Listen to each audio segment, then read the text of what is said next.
Shalom, saudara-saudari yang terkasih.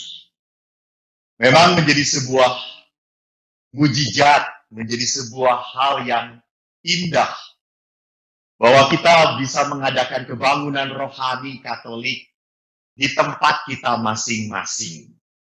Jadi kita tidak perlu bangun, pergi ngantri ke gedung. Anda duduk di rumah Anda masing-masing, firman Allah, puji-pujian Allah hadir bagi Anda. Syukur pada Tuhan. Jadi pandemi ini rupanya kalau kita bisa membuka mata kita, ada berkat-berkat Allah. Jadi jangan selalu menggerutu, mengeluh terus-menerus. Apalagi tema yang kita kupas pada malam hari ini adalah tentang biji sesawi. Jadi kalau Yesus dalam perumpamaan memakai kata biji, itu berarti Yesus mau memperlihatkan dari hal kecil, dari hal yang tidak berarti, bisa menjadi sesuatu yang besar sekali. Bisa menjadi sebuah tempat di mana burung-burung di udara pun bersarang. Burung di udara pun diam. Nah itu kan ada sebuah proses biji itu menjadi sebuah pohon. Nah rupanya Yesus mau menggambarkan apa? Perkembangan iman kita. Jadi sejak kecil sampai kita besar, iman itu harus bertumbuh dan berkembang. Gak bisa kita besar tapi iman kita masih kekanak-kanakan. Jadi bagaimana contohnya iman kekanak-kanakan? Iman kekanak-kanakan itu terjadi pada saat orang tidak mau ke gereja karena apa? Romo, doa saya tidak dikabulkan. Saya sudah minta pacar yang cantik jelita. Yang datang kok yang domble-domble ya Romo. Kok tidak enak dipandang, apalagi dipandang udah tidak enak. Dijadikan teman kencan pun makin tidak enak. Jadi lihat dia berpikir bahwa kalau dia sudah matur, ngomong pada Tuhan, God, you must listen to me. What kind of faith like that? Itu bukan iman yang bertumbuh dan berkembang. Itu bukan iman yang diajarkan oleh Kristus. Itu iman yang mandul, iman kekanak-kanaan. Nah sekarang kalau kita berbicara tentang biji, tidak hanya Yesus berkata tentang pertumbuhan, Yesus pun pernah berkata, jika biji tidak mati, ia tetap tinggal biji. Jadi kalau biji itu didiamkan saja, dia tidak mati-mati, dia tetap biji. Tapi kalau biji itu mati, ia akan tumbuh, berbuah. Yesus menggambarkan dirinya bahwa kemuliaan Allah hanya terletak pada apa? Penderitaan. Jadi sekarang kalau kita berbicara dalam konteks iman yang bertumbuh dan berkembang, bagaimana kita supaya bisa memuliakan Allah? Kita harus belajar mengecilkan diri kita. Kita harus belajar banyak menerima pengorbanan dalam hidup kita. Di situ kemuliaan Allah semakin terpancar. Nah, rupanya biji sesawi yang kita renungkan pada malam hari ini diambil dari Injil Matius bab 17 ayat 20.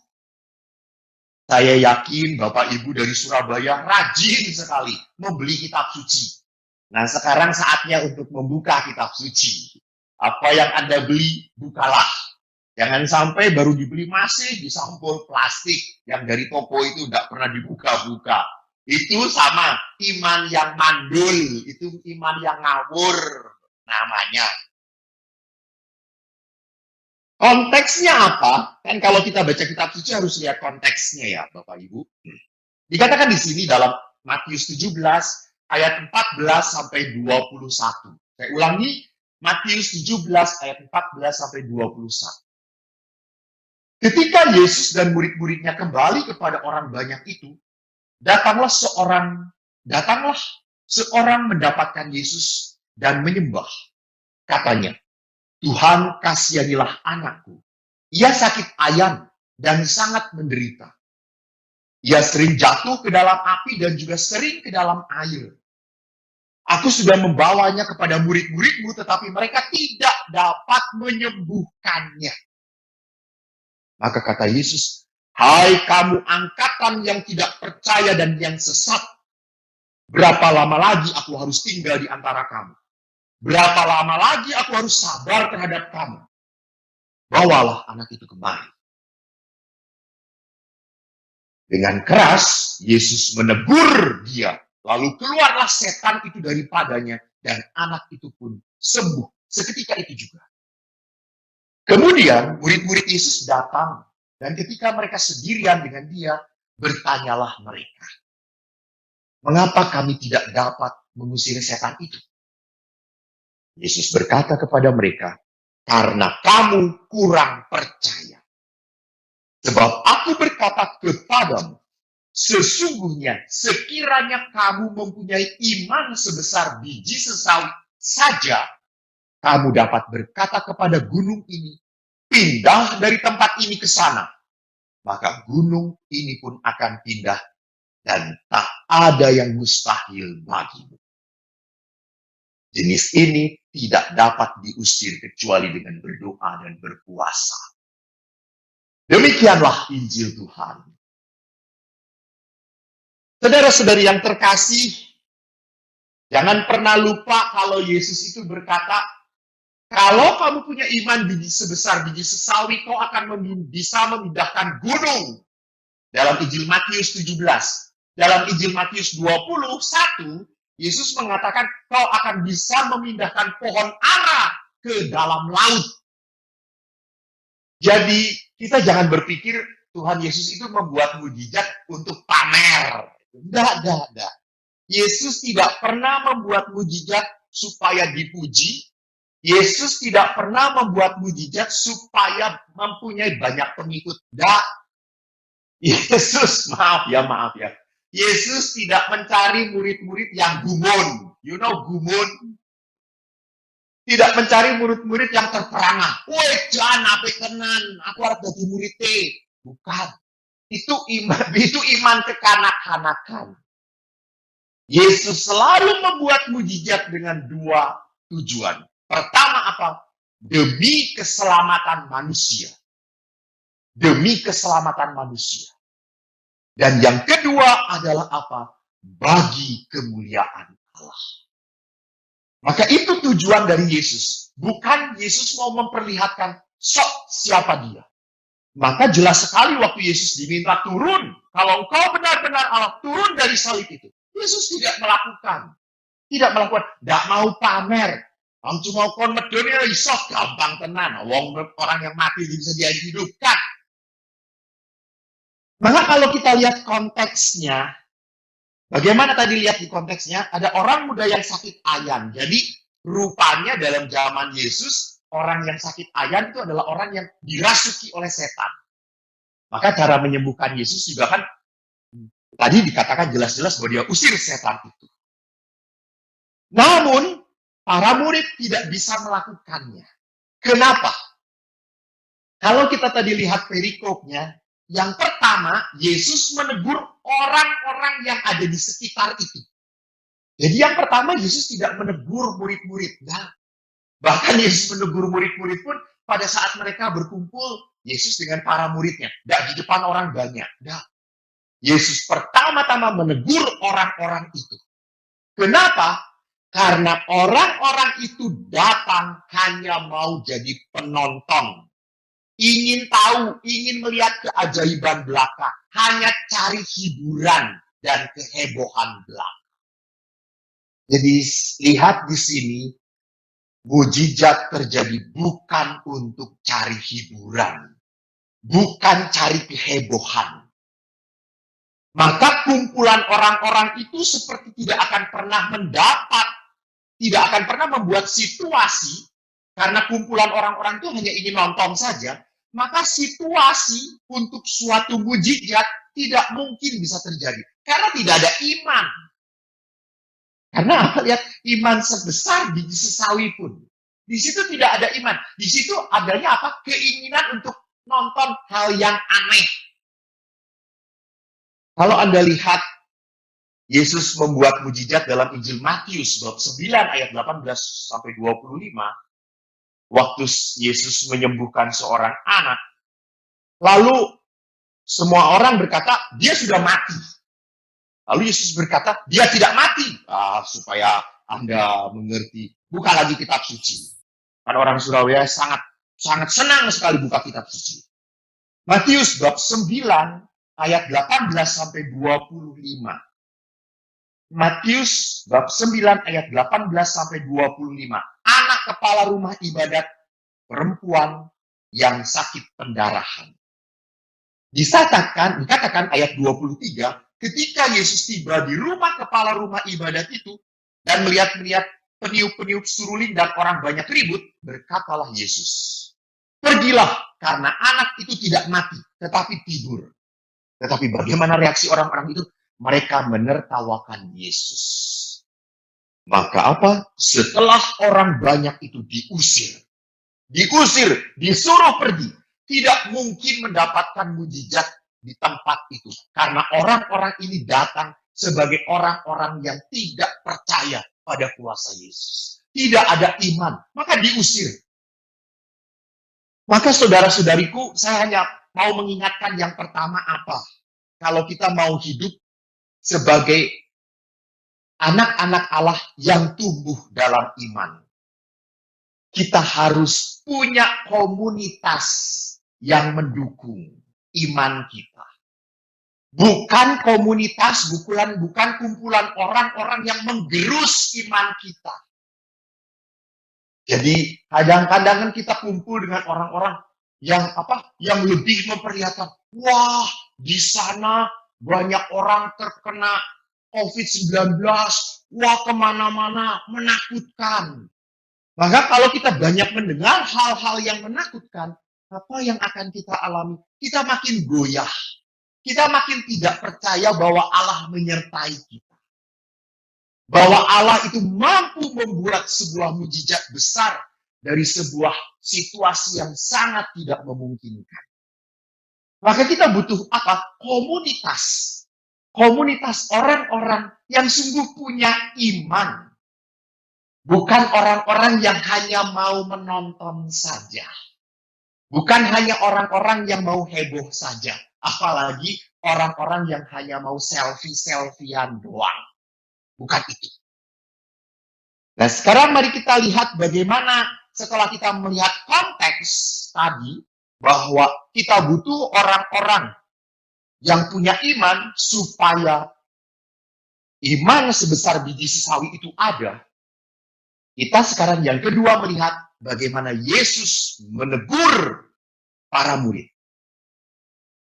Bahwa Yesus memang sangat mencela kepercayaan para murid. Yesus menunjukkan mereka kurang iman. Mereka tidak percaya bahwa hanya kuasa Allah yang mampu memindahkan gunung itu. Bukan iman kita. Jadi yang memindahkan gunung itu bukan iman kita, bukan. Iman itu syarat untuk terjadinya mujizat.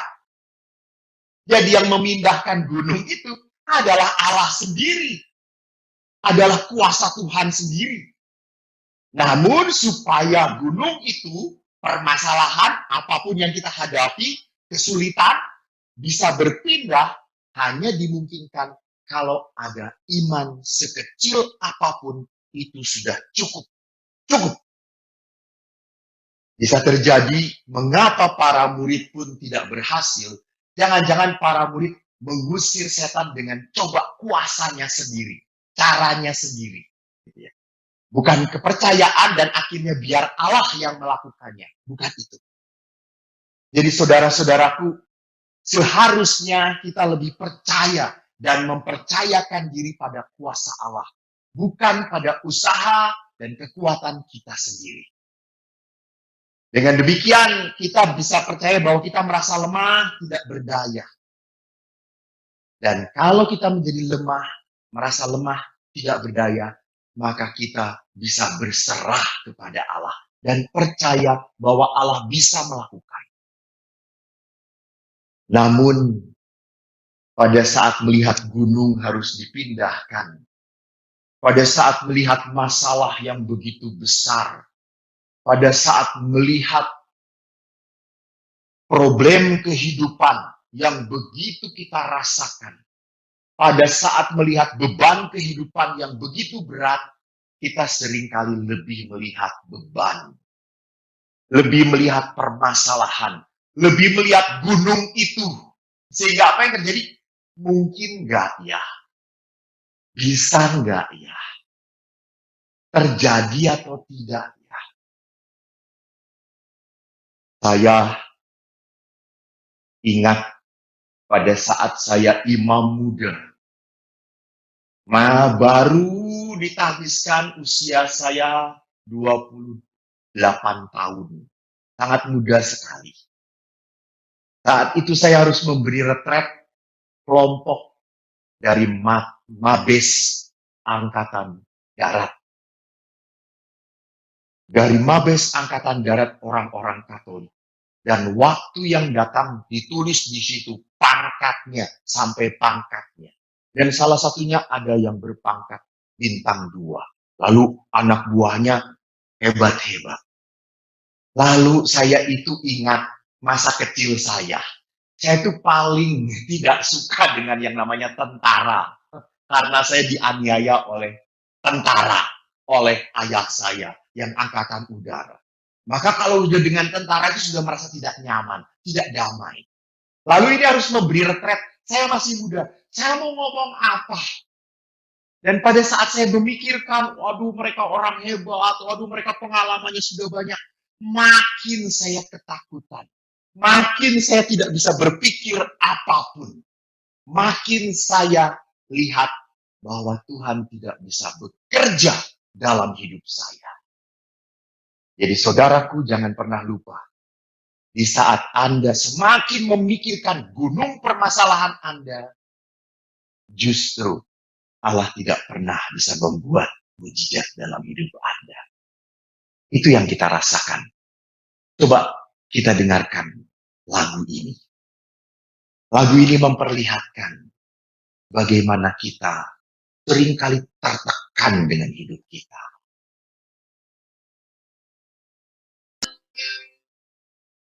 Percaya saudara-saudara? Yesus hanya meminta iman sebesar biji sesawi saja. Iman. Jadi bukan kita penasaran ingin melihat yang aneh-aneh. Bukan. Jadi pertama mujizat ini terjadi bukan karena kita ingin melihat. Tetapi kita percaya. Suatu hal yang dia minta agar kita percaya. Percaya. Nah, sekarang mungkin mari kita lihat iman adalah sebuah kepastian dan keyakinan. Jadi ini semua karena ada pengalaman di dalam kehidupan kita yang membuat kita yakin pasti bahwa apa yang kita percayai tidak akan pernah meleset. Maka iman yang kita percayai sudah berjalan beribu-ribu tahun. Begitu banyak pendahulu iman kita yang sudah memberikan hidupnya, nyawanya untuk iman mereka. Mempertahankan iman mereka. Mari kita lihat nanti 1 November kita akan merayakan pesta para orang kudus. Orang-orang kudus ini adalah orang-orang yang hidupnya demi iman dan akhirnya dimuliakan oleh Allah. Diberi tempat yang layak. Jadi tidak akan pernah sia-sia pada saat kita mempunyai pegangan iman.